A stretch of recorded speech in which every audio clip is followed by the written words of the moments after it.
Welcome, everyone, to our first Making Work Worth Doing session of 2026. My name is Carly Rila. I'm the president of the Socio-Technical System Roundtable here representing North America. And I'm really excited to introduce to you Dr. Aurelia Roman. She is a consultant that's worked across policy environments. She's worked in academic networks, and has a lot of medical expertise to be able to showcase the best practices in complex and high stake settings.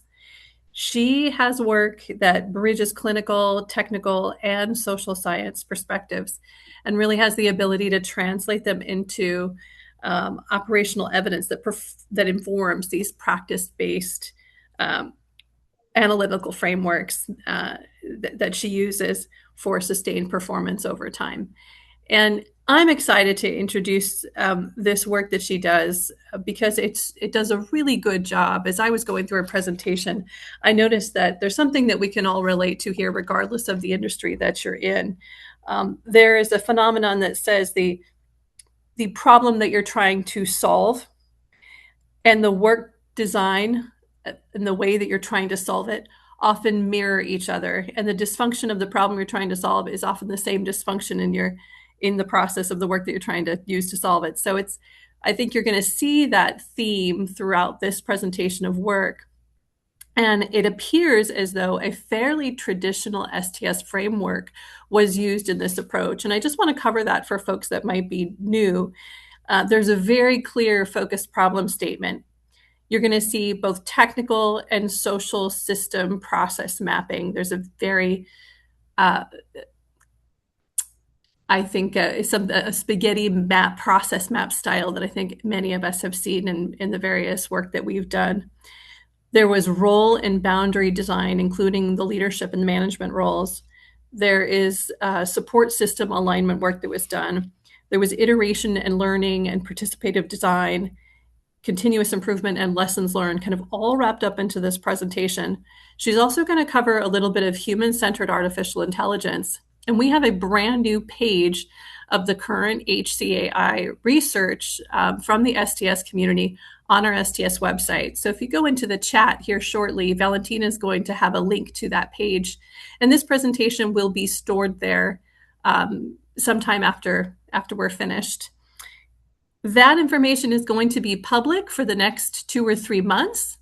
And after, it will be behind our paywall. So if you are not currently a member and you would like information on our website, that detail, please do join and be a member. And we're happy to answer any questions you have. You can reach out to me or Valentina. We spend a lot of time on LinkedIn communicating with our community. And with that, I hope that you really see how you can apply some of these lessons learned in your own environments and enjoy the presentation. Dr. Roman, she has given me permission to call her Aurelia, so we may do that here. Aurelia, thank you for your time today, and the stage is yours. So thank you very much for this opportunity and for the introduction. It is a great pleasure to be here with you today. My name is Aurelia Roman, and I'm going to speak about Canadian efficiency in lung cancer diagnosis. I will be sharing with you insights based on my work developing case studies through the Efficiency Hub of ORCAN International and ORCAN Canada. But before we begin, I just want to mention that the title of this series that you're organizing is quite relevant for timely and accurate cancer diagnosis. Because in cancer care, making work worth doing is literally about saving lives. So that is a great reminder, and saying that with gratitude. I am very grateful to be here and to be alive and to have to be healthy enough to present this body of work. So I will, as an overview, what we will be doing today. In the first part of the presentation, I will ground the case studies in clinical reality, what cancer diagnosis actually looks like from inside the field, the medical field, understanding where it fails, the cancer diagnosis trajectory, and where AI enters the pictures. And we will exploring then the ATOP program in its clinical context and see how AI-enabled technologies were used to create automated referral systems and jointly optimized pathways in a way that is efficient and saves lives and saves times and saves lives. Then what I will be doing is to deconstruct a little bit the ATOP program through the ATOP case studies that that is already published on the website, in Allcan Canada's website, and I will be deconstructing the program and the case study to understand the design decisions that were made throughout the implementation of the program, which started in 2011, and also look at why and how these decisions travel beyond lung cancer and beyond Alberta's borders. In the second part of the presentation, I will be connecting the efficiency framework in cancer diagnosis to socio-technical systems theory and practice. More specifically, we will be looking at human-centered AI design, keeping organizations in the loop, and the agency continuum. By the end of this hour together, we will have a clinical case study with measurable outcomes, 4 theoretical frameworks in dialogue with each other, and a replicable design, a replicable methodology for design thinking in cancer diagnosis. And hopefully some questions that we can all take with us in back in our organizations. So the clinical reality, as I mentioned, it's important to understand because we have lung cancer, which is the #1, which is the leading cause of cancer death around the world. It's a world system pattern that we also see in Canada and in Alberta as well. So it's the main killer around the world, with 50% of the patients being diagnosed late in stage 4. In stage 4, the survival rate is very, very low.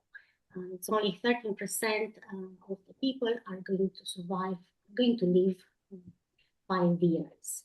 So this very grim reality really requires well and efficient pathways and coordinated care within the cancer care continue and focus on cancer diagnosis, specifically on late stage cancer. But in order to fix the problem, we need to understand that the system is extremely heavy. It is not well coordinated and it's fragmented. As we all know, the healthcare system is fragmented and has accumulated many inefficiencies over time. Then the cancer diagnosis can be seen in the past decade or so. It's not one single event. It's seen really as a managed sequences of decisions from suspicion to confirmation to staging and treatment planning. Within this cancer care continuum, it's important to remember that the diagnosis and treatment rely on stage-dependent testing and the investigations really change according to the clinical stage of the disease. So we see here in a linear manner is actually a very complex clinical reality that patients and medical professionals are dealing with. The inefficiencies in cancer care are towards the referral, are kind of concentrated in the middle, in the referral system, where we have the biggest delays. What we really want is a desired state. We want cancer diagnosis pathways that are well coordinated, where patients receive support and have one single point of contact throughout the entire diagnostic journey, having, for example, access to the right information and advice at the right time. So the desired state is a well-coordinated cancer diagnosis pathways. The reality on the ground, the patient experience of this diagnosis journey is actually very different. It is quite experience like a roller coaster. OCAN Canada's research report shows through this image that you see here that there are multiple system level inefficiencies with system fragmentation across the entire pathway, and we see delays in the referral system, in the coordinating of the appointments, information gaps as well, communication problems between the providers and the patients, and a lot of worry about the referral process, how long the results will take, and where I will go from here as a patient. There is always a big worry. The desired outcomes from this research report are very well documented in the report, but the main ones are also consider efficiency metrics within the efficiency framework that I'm going to talk a little bit later. So what is important to remember that timely and accurate diagnosis is the number one expectation of a person entering this cancer diagnosis trajectory. And also what is expected is to have an integrated psychosocial support throughout the entire journey, improved communication between with the providers and with the medical professionals. Then next will be the efficiency in cancer care at OCAN Canada and OCAN International. It really comes down to implementing structural changes in cancer care. So the OCAN initiatives brings together patient groups, healthcare professionals, academia, and the industry to design and to make sure that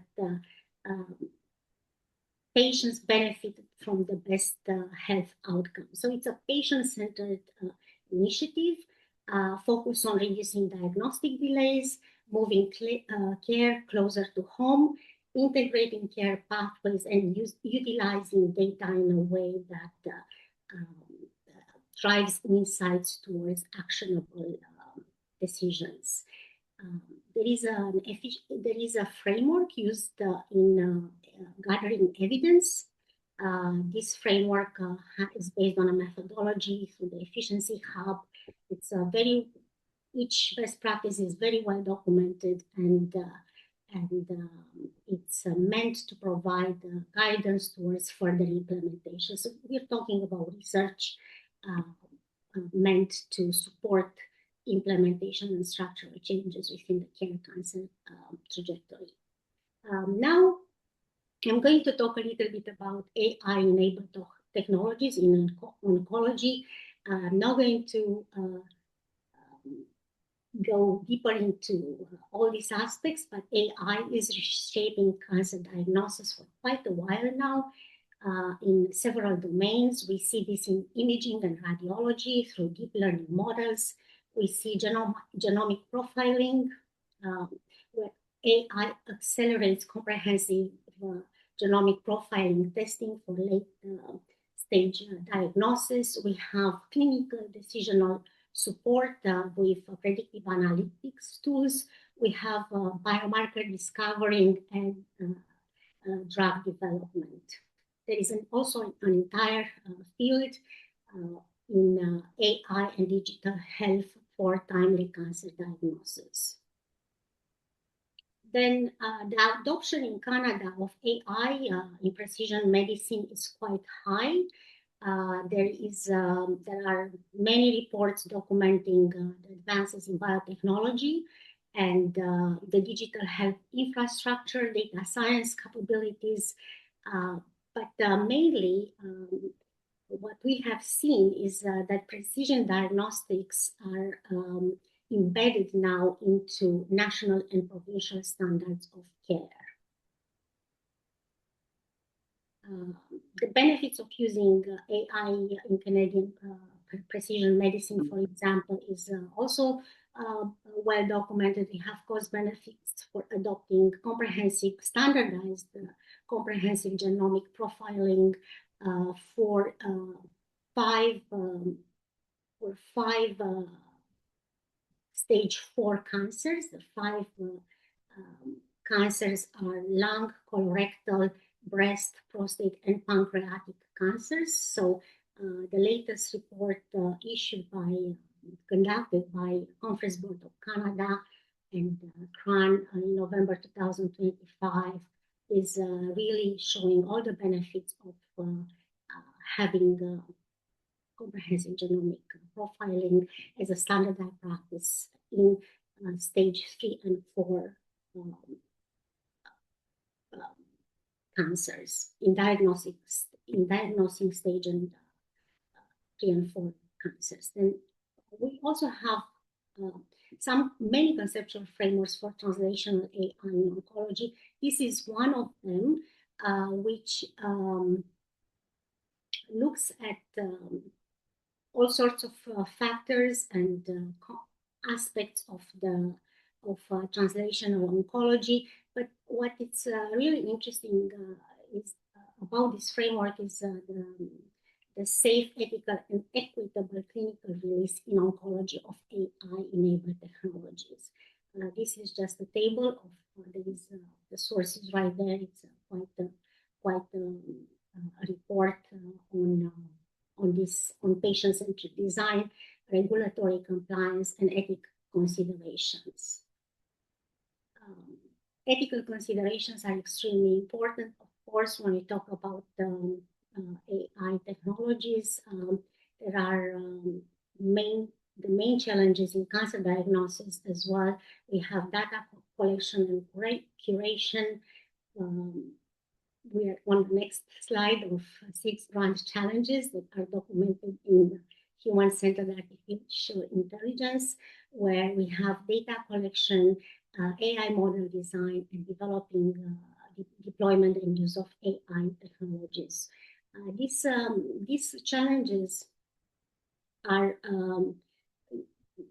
we talk about these challenges in terms of human-centered AI and when designing intervention, and this framework is particularly important for placing human needs, values, and well-being at the center of the system design and the deployment of AI-enabled technologies. Even though the benefits are great, it is very, for example, in diagnosing cancer early and in an efficient manner, it is important to maintain the guidelines and complete all the steps towards securing that AI is really fully controlled by human decisions and ethical standards. So the paradigm shift within this technological mind frame is moving from questions such as, can we build this, towards should we build this and how will we serve people? I think these are very powerful questions that could be very, very useful in practice when designing, when using AI-enabled technologies in cancer care and beyond. Human-centered AI guiding principles, what I found particularly relevant to the key study that we are going to discuss today is the ethical alignment and the use control, full human control over outputs, but with the purpose of empowering patients and medical professionals and society at large. It is important not to ignore the unintended consequences of using technologies, but in a way that does not that allows for progress, let's say, in cancer diagnosis. So the ethical alignment, the user control, and patient-centered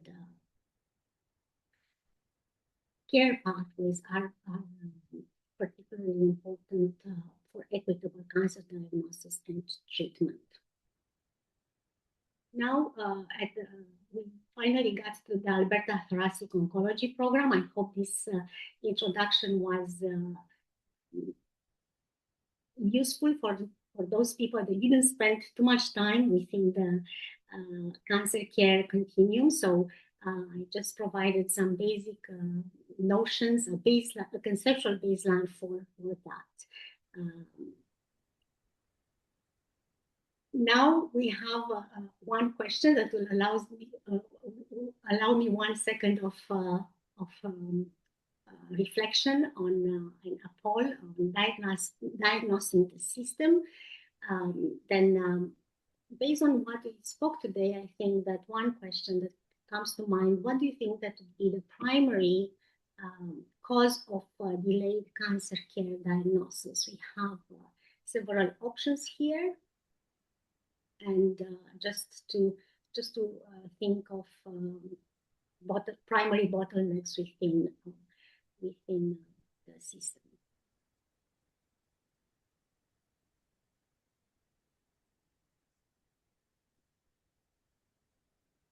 More than half have voted, so maybe just a few more seconds.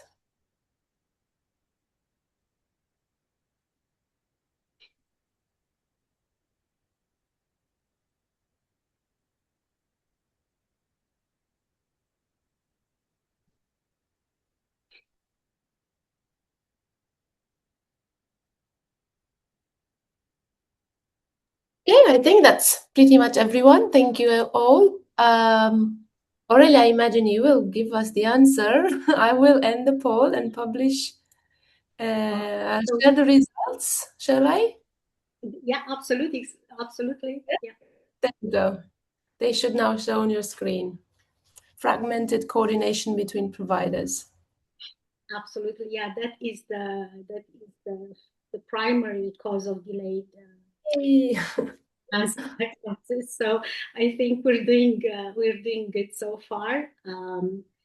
Although all the other aspects are quite contributing to late diagnosis as well. So this makes us think about bottlenecks and what is the right approach, or what would be the more efficient approach in when redesigning the systems, or at least parts of the system.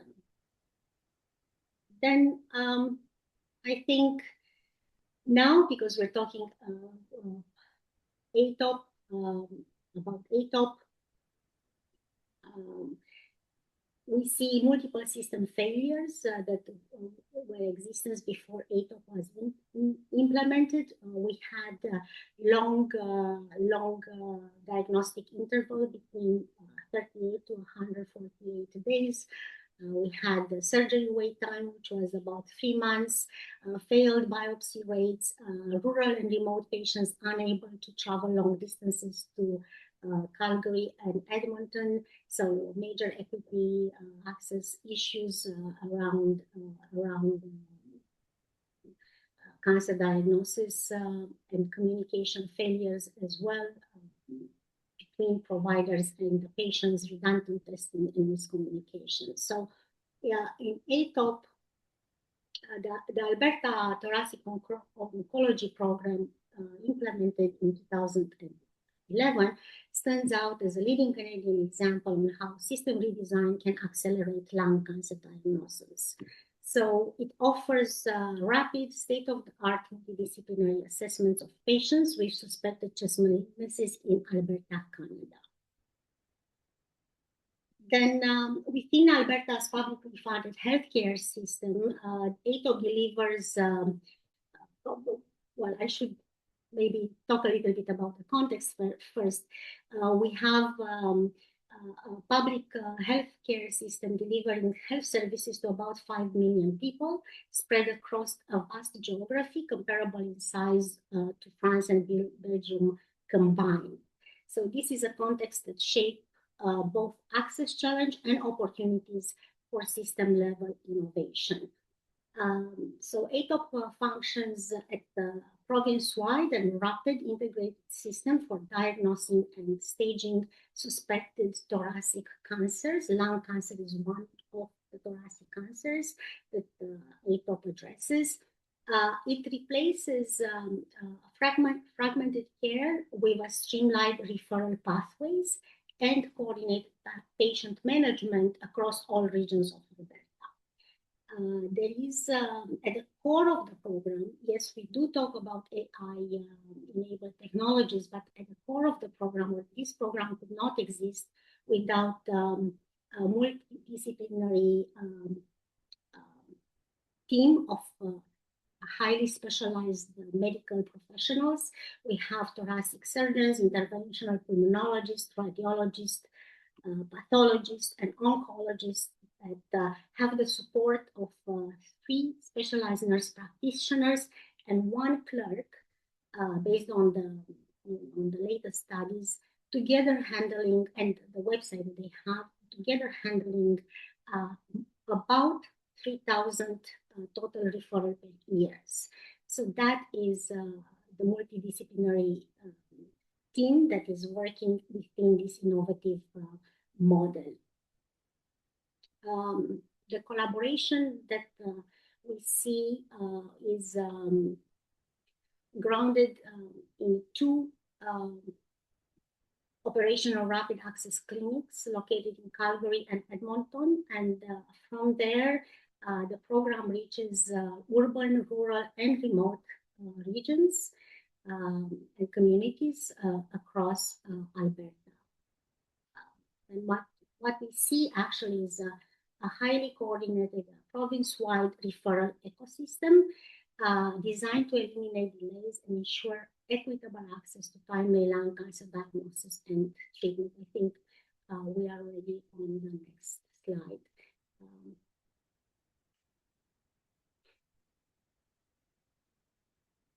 So the key innovations include a combination of the socio-technical principle, software, and automation for expedited referral and triage. We see nurse navigation, who provide human-centered support within a system driven by technology and data.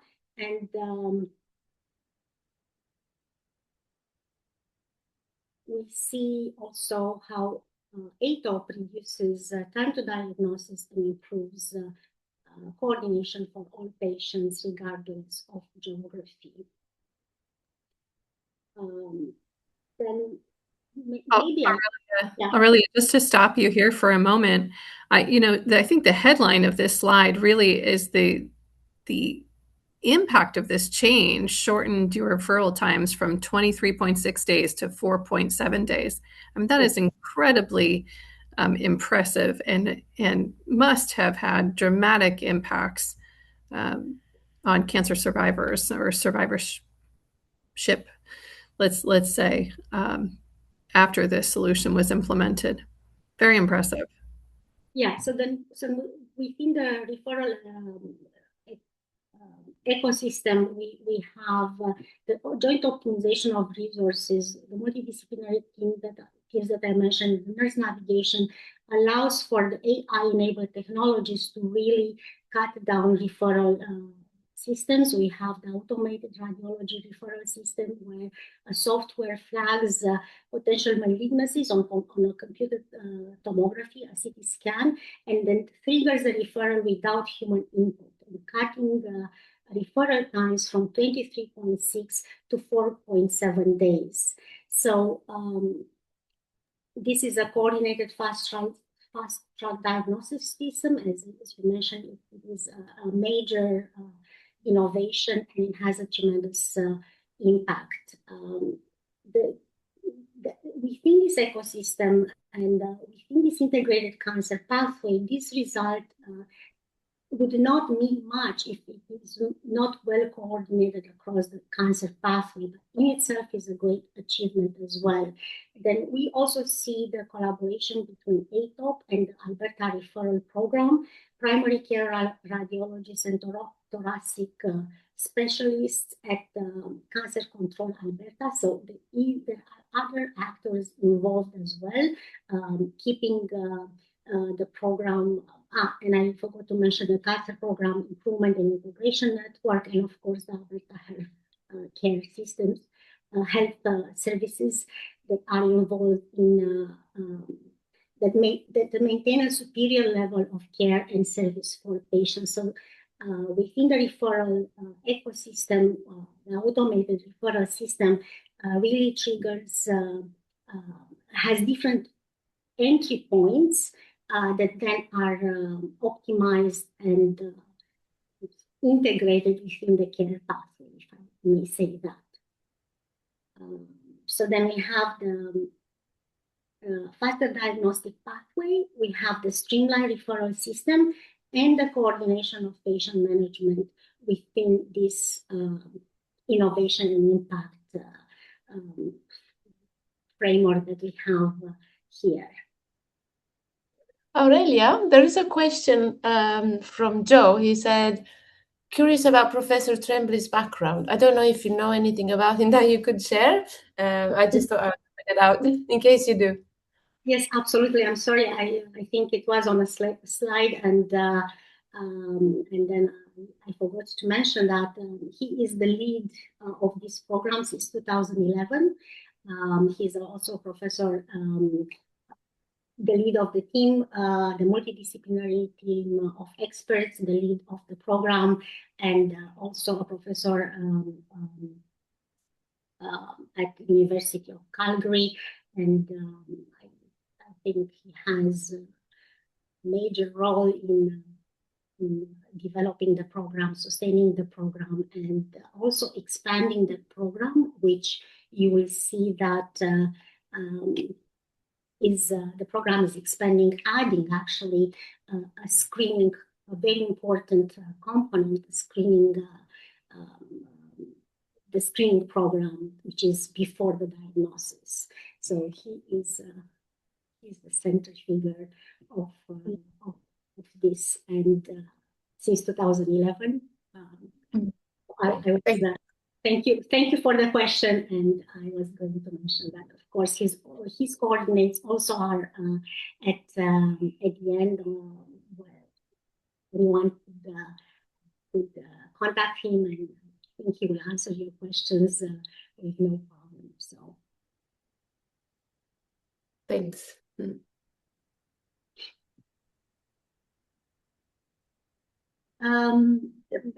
I think here the radiology initiated referral system, we also talked a little bit about it. The radiologist, what it usually does in traditional pathway, it provides the report that goes back to the medical professional that ordered the CT scan. But in the ATOP model, the radiologist has, through the click of a button, the ability to directly initiate a referral to the ATOP program. So this really cuts down, again, the waiting time, cuts down in efficiency from weeks to about 6 days. There are studies, based studies that evidence this innovation. So in a nutshell, it is the innovation involves the cutting a step and having the click of a button referral system into a specialist appointment. The automated referral system, as I mentioned, there is no human intervention here. This slide is done with the help of AI, and this was really efficient in emphasizing that the human was not part of it, but the human fully controls the entire process before and after. So the automated referral system is reducing the waiting time compared to the traditional referral times, but still the medical professionals have will coordination decision. They have a decisional power within the ATOC program. So if there are no other questions, what we see, this is just a system, an overview of the program. We've seen the timely diagnosis being drastically reduced. We have a seamless coordination between the nurse navigators who are reviewing all the referrals, initiating takes, and conducting preliminary evaluations. The program in itself has an equity-focused design, which is about is not fixing the structural issues, but is improving access to communities from living in rural and remote regions. It provides mobile diagnostic units and telemedicine-assisted referrals. So there are concrete actions that are being taken through the ATOP program. There is state-of-the-art advanced diagnosis technologies that are operating within this integrated pathway. There are minimally invasive techniques that reduce time to staging. And of course, since 2011, there is a continuous focus to improve their operations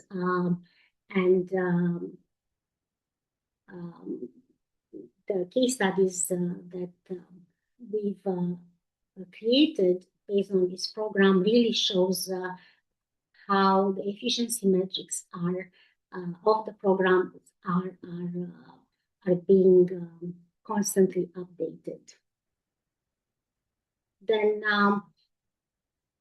talking about efficiency, the ATOP program really transformed lung cancer diagnosis, and I'm just going to very quickly go through this through centralized triage and radiologists and automated referrals that we talked about.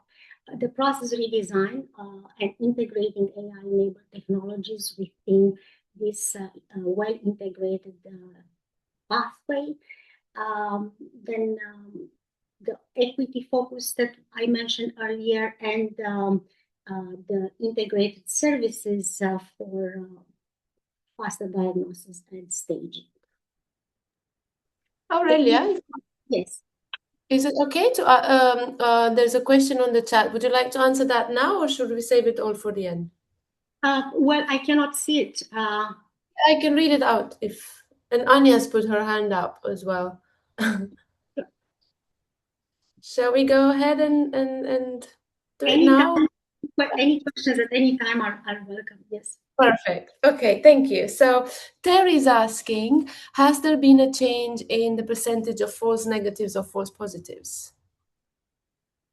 No. The studies show that automated referral systems and the traditional referral system produces about the same amount of false positive, so that we don't have more. And I know that this is a concern in terms of the automation, but the studies that inform the case studies, the peer-reviewed articles that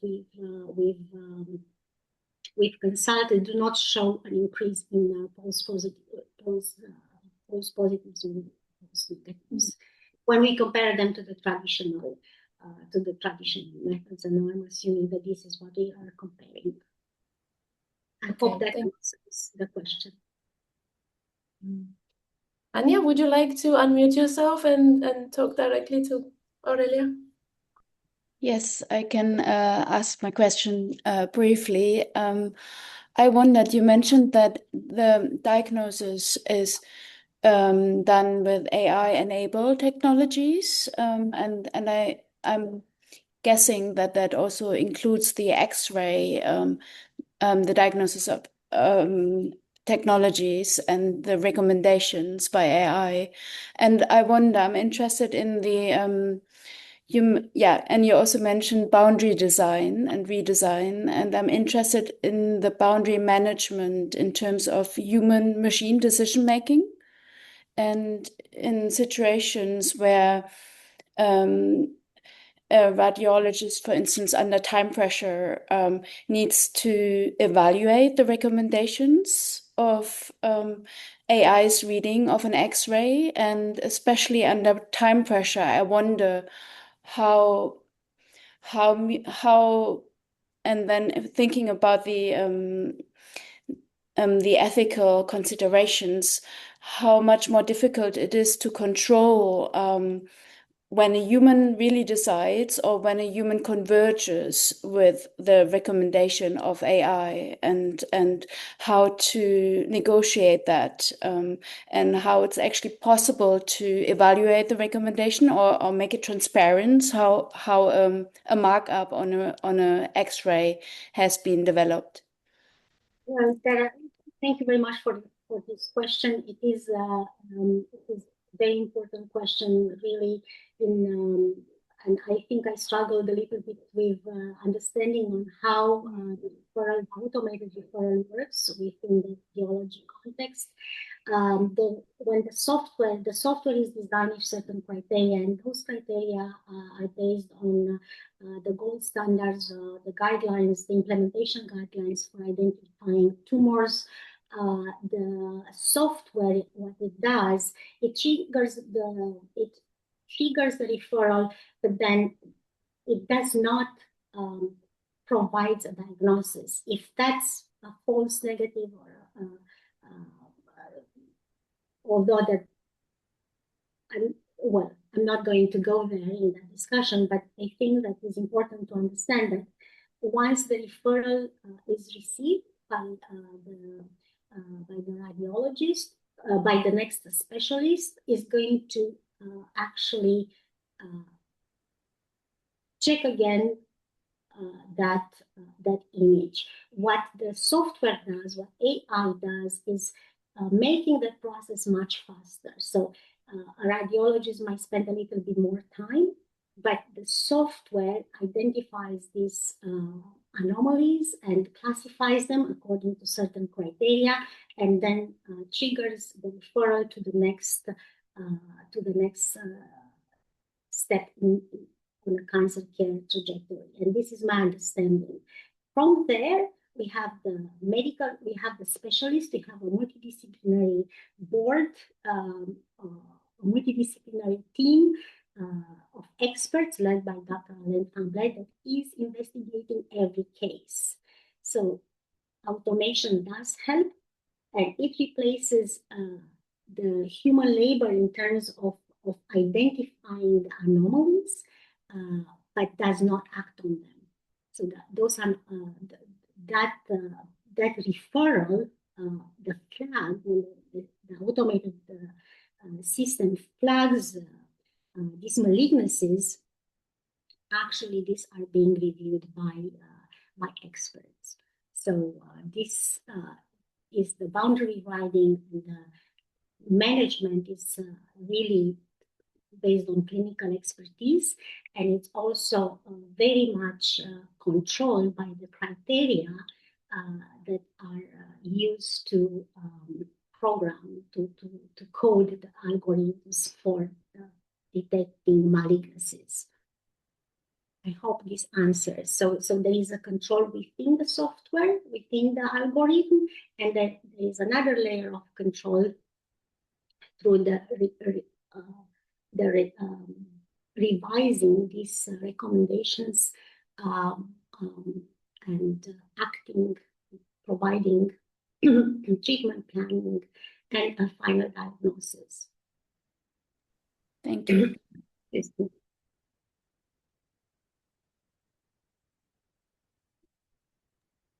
Aurelia, there's another question there from Susan, concerned about some inconsistencies maybe with an automatic referral, and wondering where is the human in the decision process. And I think you may have mentioned that, but maybe just touch on that a little bit more. Where is the human in the process?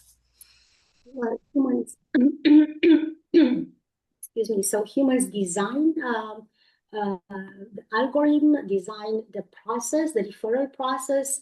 The automated referral system is actually just performing the tasks that are solving inefficiencies within the system.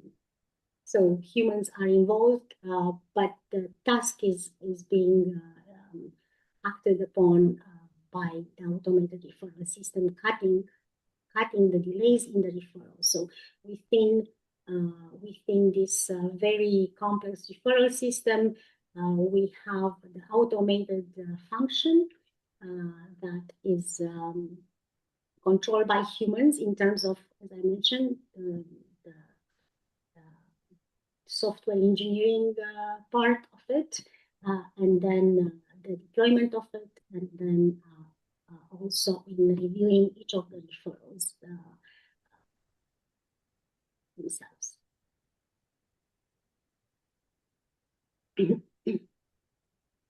Susan, does that answer your question, or do you have a more specific question about maybe a part of the process? Thank you. I believe what she's saying is that the human is improving the algorithm, but the automatic recommendation don't necessarily go through a human before it goes to the patient. It's my understanding. Is that correct, Aurelia? Yeah, it is correct. It's fully automated. Okay. It does not go through a human. A human, yeah. So but then with the data, feedback in terms of false positive and false negative, you are improving the algorithms to improve the percentage of, to reduce the misdiagnosis. I understand that's how the human is involved. Thank you very much. Yeah. Thank you, Kali and Valentina.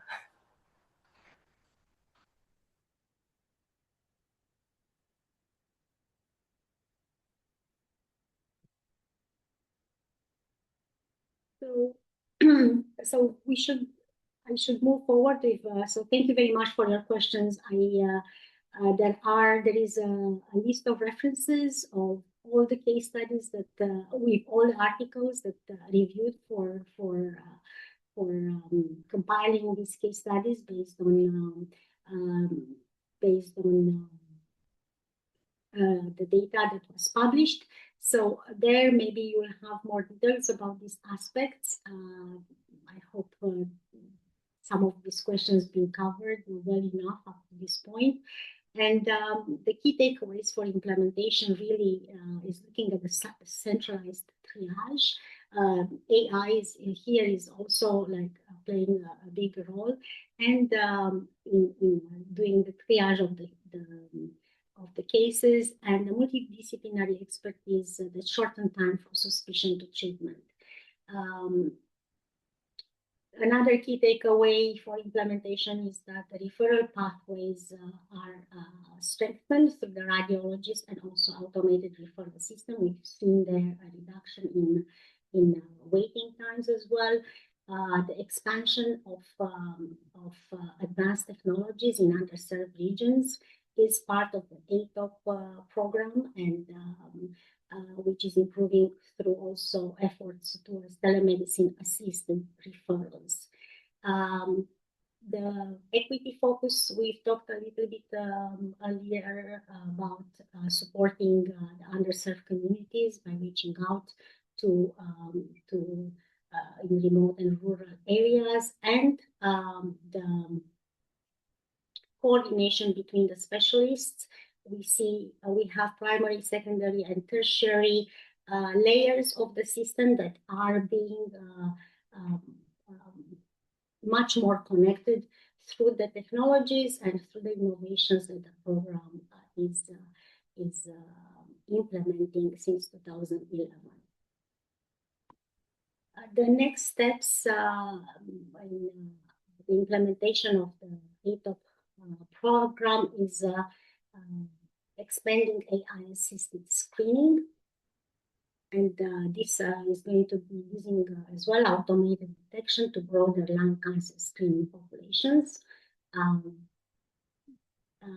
We are going to have more radiomics integration, strengthen referral ecosystem, equity-focused expansion, continuing the work that has been done before, and of course, a continuous governance of the program. Probably, if we look at it in terms of keeping organizations in the loop, the AI adoption for the learning and planning, continuous learning and planning would evolve towards a better adaptation between the use of technology, between the medical professionals and the larger environment. And this will be the last point. For contact details and further information, we have the Professor Dr. Alex Anglais, we have the RRC from Alberta Health Services, and we have a list of resources and references on OCAN Efficiency Hub website, OCAN Canada's website. The ATOC program has also other contact, has more information, and there is also a full list of references at these links at OCAN Canada's case study.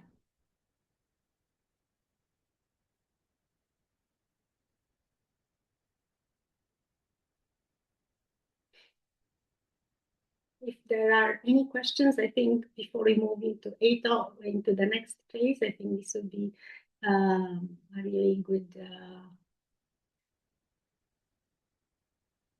good time. If not, then yes. Hello. Hello. Happy to see you all, and a couple of you I know already. Hello, Susan and Valentina. It's my first time in this setting. I'm sitting in Bucharest, Romania. Allow me to tell Aurelia salut. I have many questions. I'll try to keep it maybe on point for the rest of you. Because I've looked at this presentation thinking of how healthcare works in Romania, obviously. Maybe a couple of short questions. Is this a national program or just in Alberta? This is implemented in Alberta, which is a province of Canada, since 2000. Okay.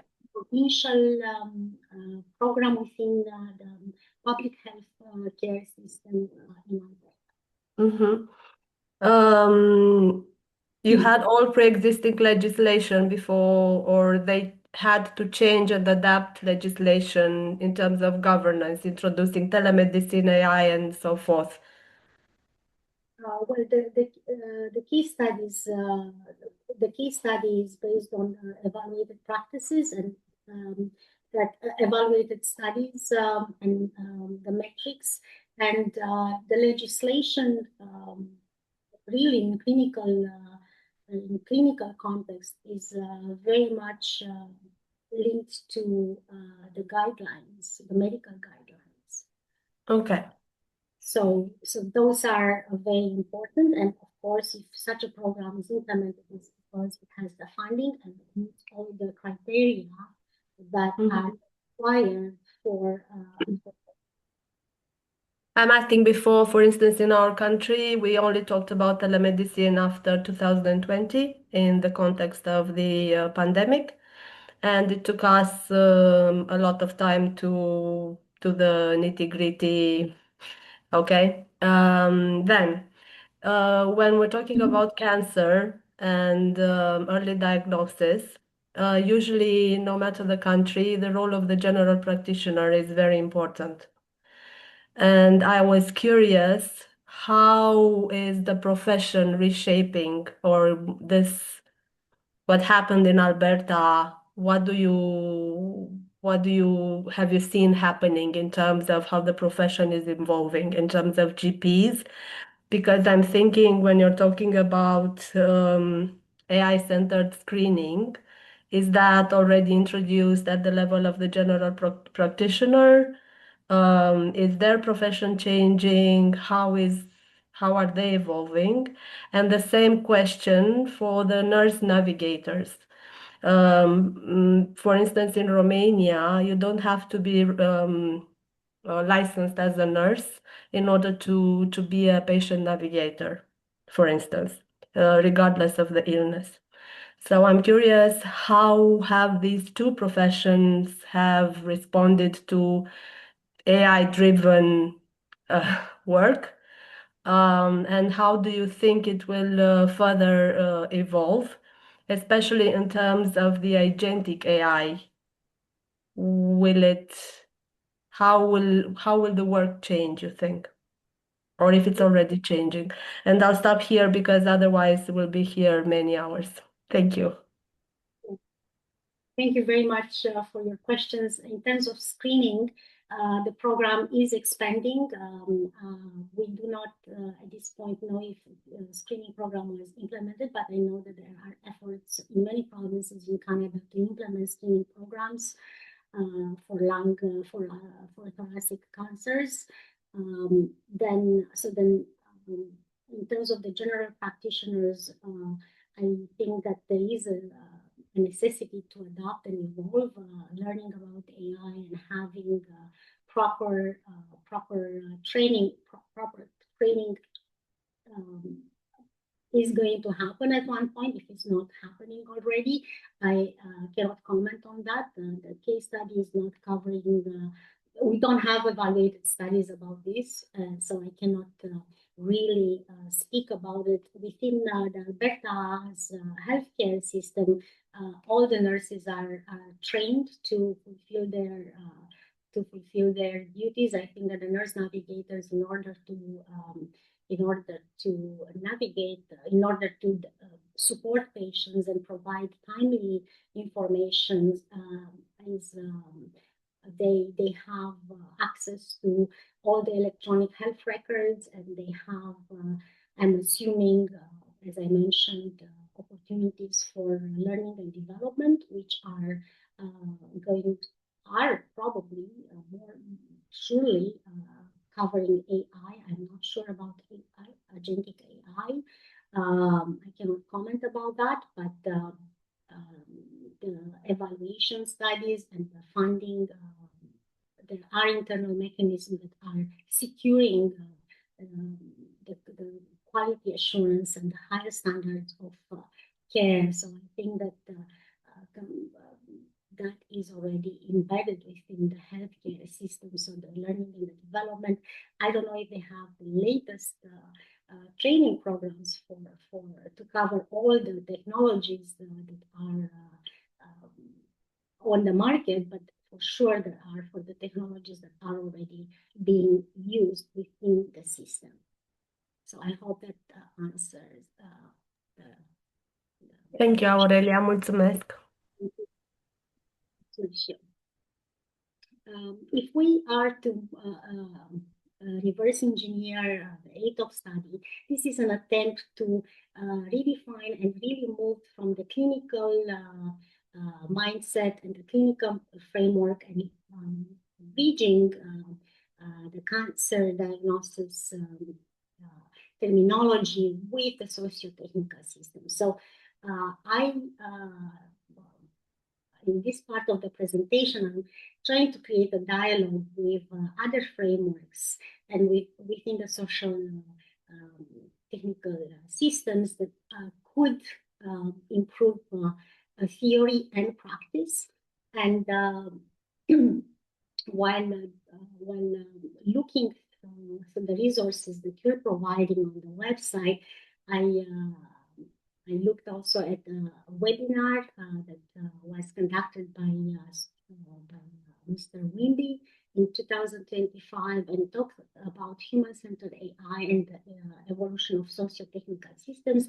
And that really inspired me to kind of reframe the ATOP case study, the ATOP program through the adaptive technology lenses.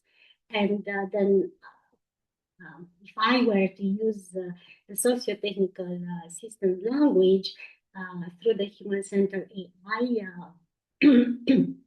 framework, we could say that ATOP is a multidisciplinary program that integrates technology, data, people, and organization for achieving alignment and optimization of each element, creating a best fit between these four dimensions and reconfigurable towards reconfigurable adaptive system. Creating, I would say, ITOP produces a dynamic internal capacity and the ability to adapt, integrate, reconfigure, and renew its resources based in response to evolving demands. So it's a lot in here, but I think what really stands out is the notion of work system design. The open system as a microstructure within a dynamic modern organization, and an integrated ability to respond to what we mentioned earlier, to the demands, the internal demands of the organization with the external developments. So this is a proposed definition of the ATOP framework. Of course, what we've seen clearly a joint optimization between the human resources, the multidisciplinary teams, the nurse navigators, and the technology, the referral pathways, the electronic health records. And in that sense, ATOP's joint optimization has been achieved, I would say, through the technology that was being used for the automated referral software and AI-assisted radiology, through the data that was accumulated through the records and the diagnostic imaging data, also the integration of the people, of the medical professionals, but also the patients within the system, the patients that are integrated within the coordinated pathway. And all this is happening within a province-wide governance with a multidisciplinary team structures. So I believe that that the joint optimization was achieved throughout this continuum of care.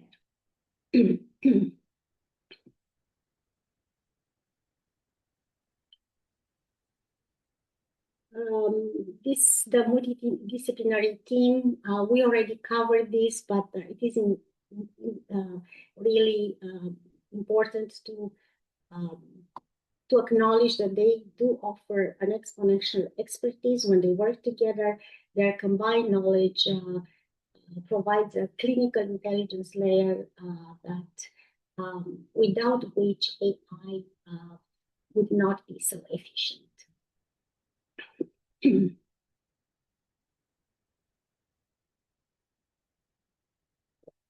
Now, when looking at Herman's and Pfeiffer's framework of keeping the organization in the loop, I think that this quote is quite interesting because it speaks about AI system taking more decision support work, but also acknowledging the risk that humans prove outputs that sometimes it might not fully understand. So then it raises a question about where the accountability stands or is situated within the system. So accountability issues are a major concern when adopting AI technologies. It's not necessarily the case in the ATOP program, but it's something that we really need to consider if when we're implementing changes and when we're adopting AI technologies within the healthcare system. There are 4 managerial activity domains that keep humans structurally engaged, and ATOP embodies 4 of them.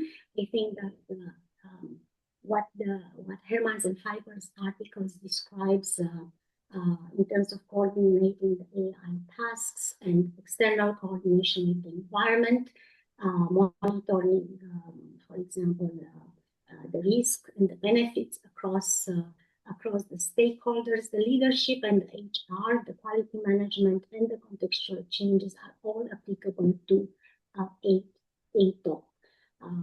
So there is, in my opinion, I think that there is a conceptual link between the organization of ATOP and the implementation of ATOP and the efficiency that we have seen in Alberta with the framework proposed in keeping the organization in the loop. Of course, there are more theoretical and deeper insights that we could draw from this body of work and the research done in cardiology. Usually, when we also linking the public health system with other forms of other organizational forms, it's good to keep in mind the differences in quality assurance frameworks that are being used in different contexts, public versus private, and maybe some of these differences are going to inform theory in different ways.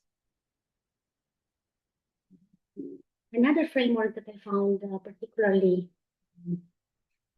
relevant for the ATOP case study, ATOP program, and case studies as well, is the agency continuum proposed by SHEPE in 2026 to the, I think it was a paper, a white paper that mentioned the agency continuum of human or only or human assisting AI, mixed agency, AI assisting AI only. This, I think that ATOP, if we look at only ATOP referral system, we can say that AI is just AI. But also, if we consider the entire continuum, we can probably assume that the AI is really performing a task that is supervised, fully supervised by people.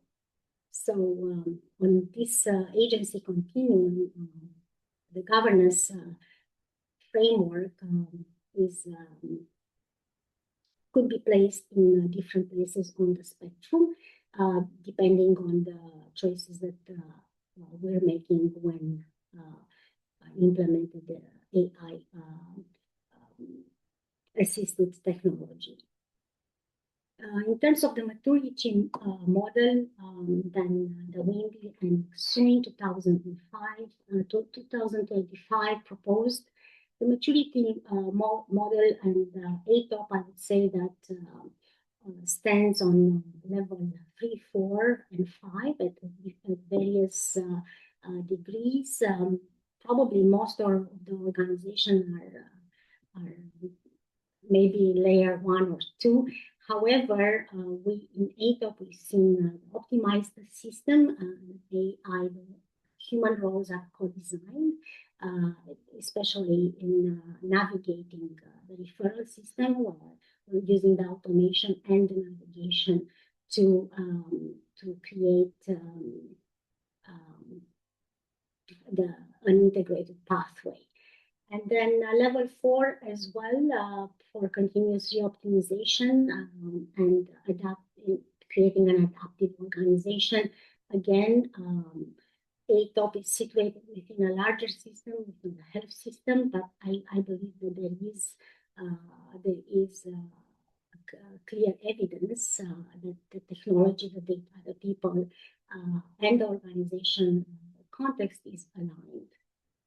In terms of the innovation leadership, there is quite a lot of evidence that the leadership is expanding the program. So we have a level 5 of optimization of the human and AI-enabled technologies.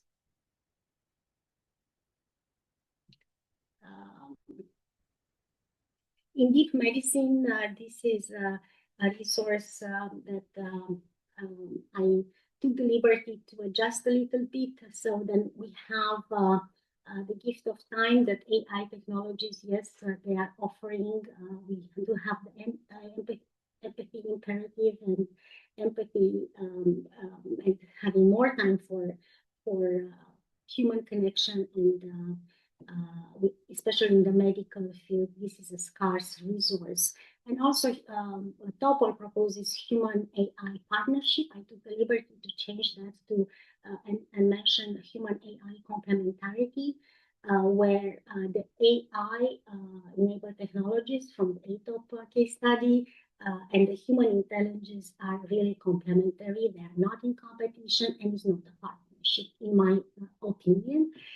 But the framework is quite important to understand that the human judgment is valuable, the human presence is valuable, the human support, as we've seen with nurse navigators, are making a huge difference in navigating the system, even though the software provides invaluable help in providing fast processing and processing complex data points, but coordination and human touch is still required.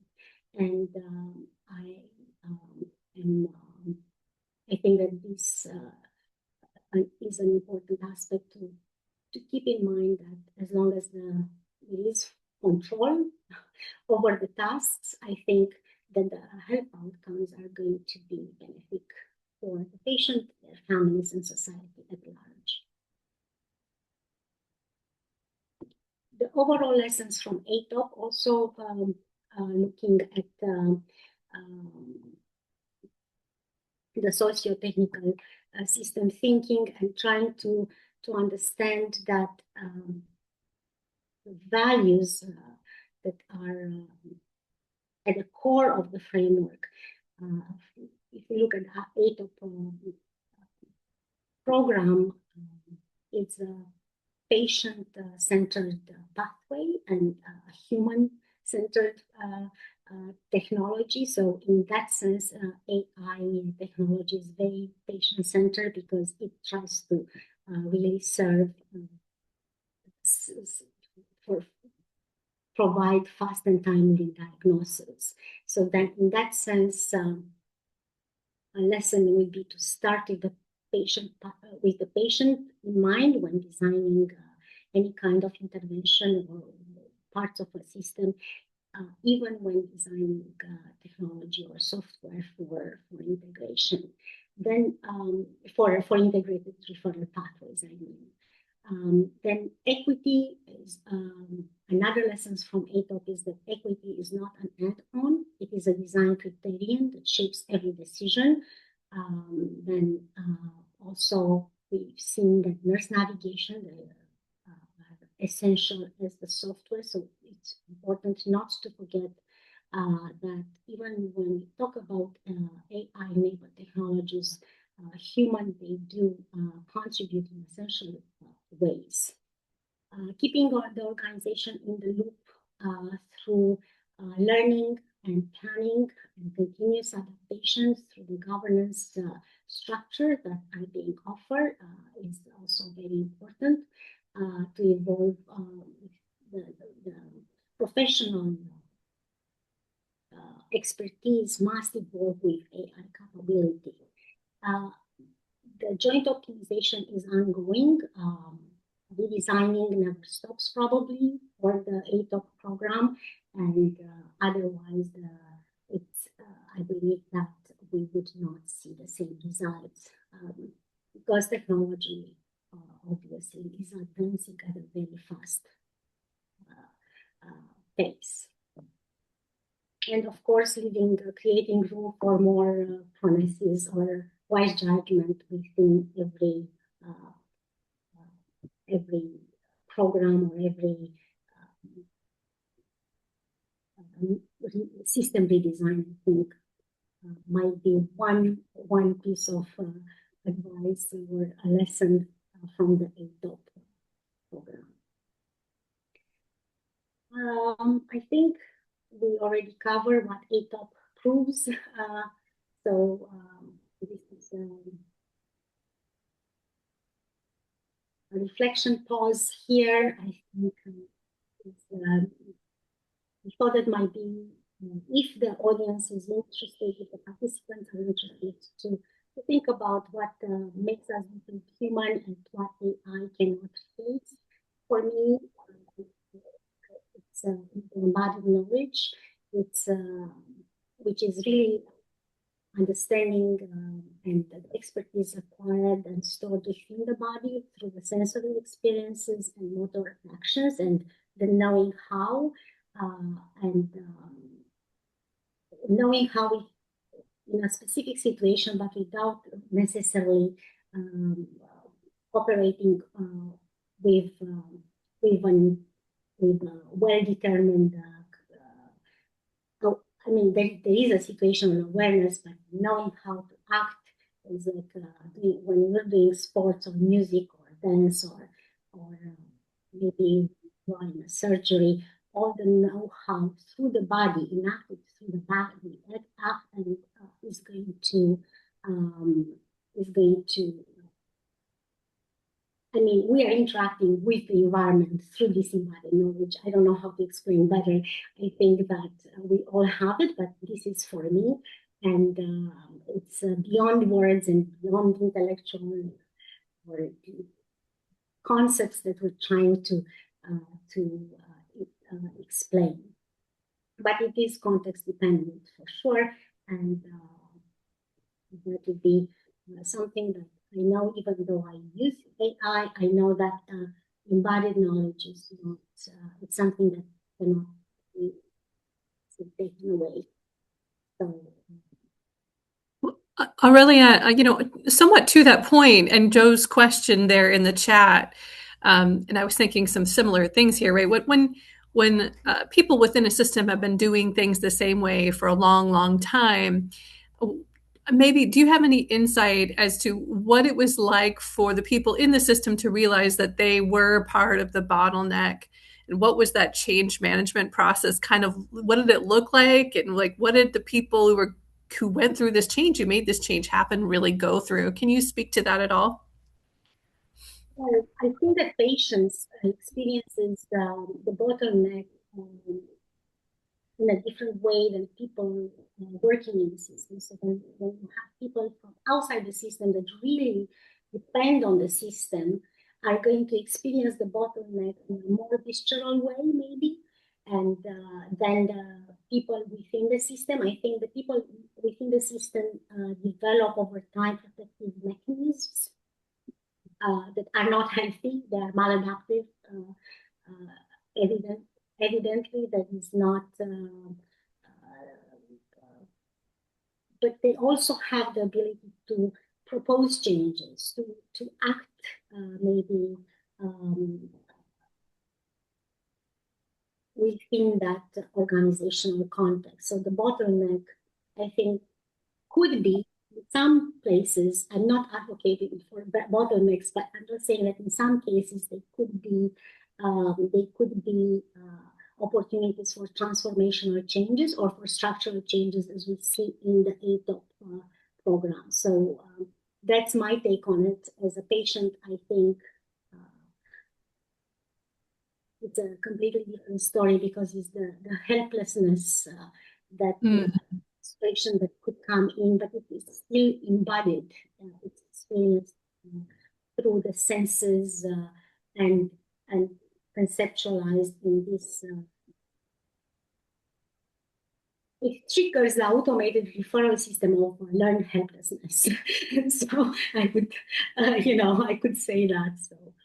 It sounds like it. And I think employees within a system that has a lot of dysfunction also have a tendency to feel that sort of helplessness about, what can I possibly do to affect change by myself? But when they were presented with this opportunity to accept this new technology, that's kind of what I'm wondering. What was that experience like for them? How fast was it adopted?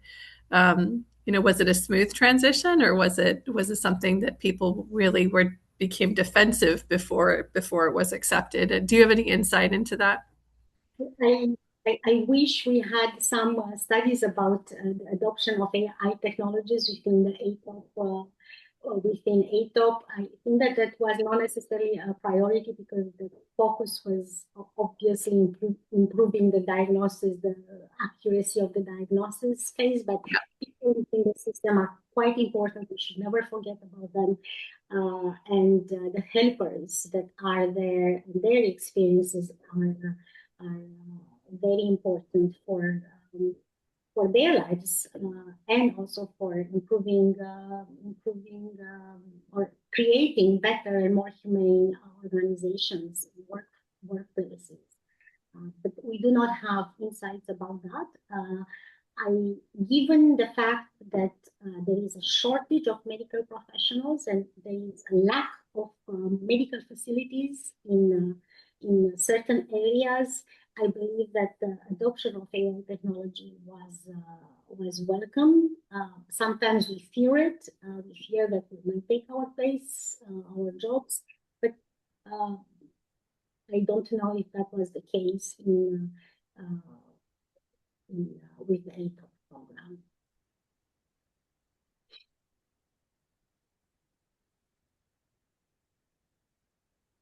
You're on mute, Carly.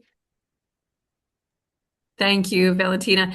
Thank you very much, Aurelia. You've done a wonderful, wonderful job here.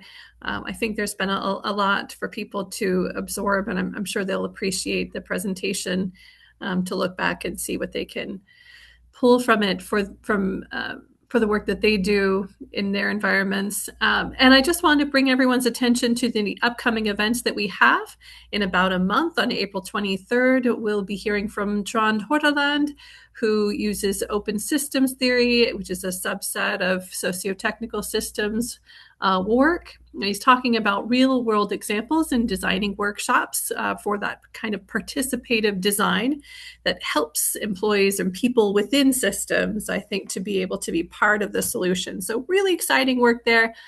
Trond's a great presenter. I heard him in Trondheim at our conference last year. And then in May, coming up, Dr. Anne-Louise Howard, another one we're really excited about. She is going to be presenting her doctoral dissertation on designing for gender equity in the case of women in engineering. This is actually going to be a two-part series.